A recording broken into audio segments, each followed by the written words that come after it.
이것을 MRI로 검사를 해보면 마치 황색인대가 이렇게 두꺼워져서 신경 협착을 일으키는 것처럼 보여요.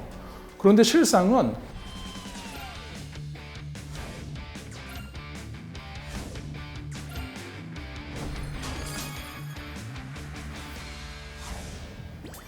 안녕하세요. 재정형외과 서희수 원장입니다.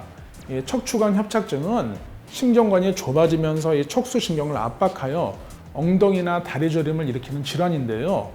간혹 척추뼈 뒤쪽에 이 황색 인대가 두꺼워져서 신경을 누르고 있으니 이 인대를 제거하는 수술을 하자라고 얘기를 듣고 오시는 분들을 종종 보게 돼요.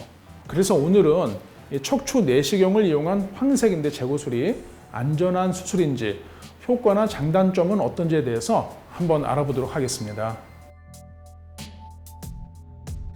이 황색 인대는 척추뼈의 뒤쪽을 잡아주는 노란색의 두꺼운 인대예요. 실제로는 이 척추뼈 후면에 노란색 인대가 두껍게 자리 잡고 있거든요. 척추관 협착증 환자를 MRI 검사 등을 해보면 이 황색 인대가 두꺼워져서 신경관을 좁게 만드는 것처럼 보입니다. 이것을 의학용어로 황색인대 비후증이라고 하고요. 황색인대 비후증으로 인한 신경협착을 해소하는 목적으로 개발된 것이 내시경을 이용한 황색인대 제거술이 되겠습니다. 그렇다면 이 황색인대는 왜 두꺼워졌을까요? 정말 이 두꺼워진 황색인대로 인해서 신경관이 좁아지는 협착증이 발생한 것일까요? 정답을 말씀드리기 전에 먼저 이 책을 척추뼈 이 수건을 뒤쪽에 황색 인대라고 가정을 해서 말씀드리겠습니다. 나이가 들면서 이 디스크 높이가 낮아지면 척추뼈 사이의 간격이 좁아지게 돼요. 우리 나이 들면 키가 준다라고 말씀 많이 하시잖아요. 척추뼈 높이가 이만큼이었다가 이렇게 척추뼈가 낮아지게 되면은 뒤에 붙어 있는 황색 인대도 같이 쭈글쭈글해지잖아요. 이것을 MRI로 검사를 해보면 마치 황색 인대가 이렇게 두꺼워져서 신경 협착을 일으키는 것처럼 보여요. 그런데 실상은 황색 인대가 두꺼워져서 협착을 일으키는 것이 아니고요. 디스크 높이가 정상에서 줄어들면서 이 황색 인대가 쭈글쭈글해졌기 때문에 마치 중첩된 인대 부분이 두꺼워져서 신경을 압박하고 있는 것처럼 보이는 것입니다. 이러한 상황에서 이 황색 인대를 제거를 해버리면 어떻게 될까요? 아무래도 이 신경관이 넓어지는 효과는 있기 때문에 당장은 증상이 좀 완화됩니다. 문제는 척추뼈를 지탱해주는 황색 인대가 없어졌기 때문에 이 척추에 장기적으로는 불안정성이 발생하게 돼요.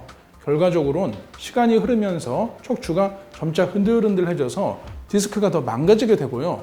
망가진 디스크는 높이가 낮아지기 때문에 황색 인대는 또 더 쭈글쭈글하게 돼요.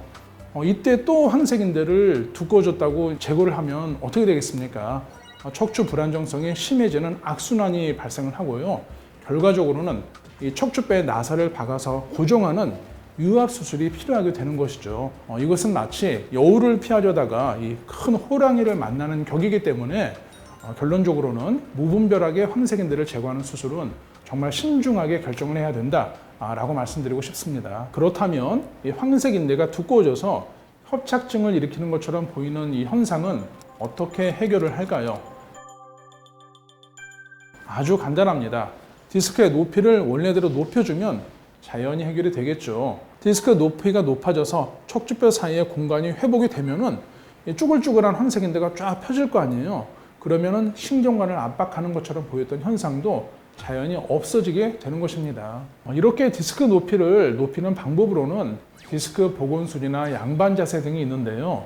디스크 복원술은 펑크난 타이어를 땜질하고 속에 공기를 불어넣는 것처럼 손상된 디스크 주변에 인대를 이 콜라겐을 주입을 해서 메꿔주고 이후 디스크 속에 히알루론산이라는 물질을 주입을 해서 디스크를 팽창시키는 방법이 되겠습니다.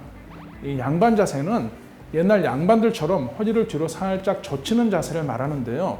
이 자세를 유지하면 이 척추뼈 정렬이 앞으로 볼록하게 정상 모양으로 바뀌게 되어서 디스크에 가해지는 이 하중을 줄여주게 됩니다. 이에 대한 조금 더 자세한 설명은 예전에 제가 말씀드린 다른 영상을 참고하시면 도움이 더 될 것 같습니다. 오늘은 척추관 협착증에서 내시경을 이용한 황색인대 제거술 신중하게 결정하시라는 내용으로 말씀을 드렸는데요.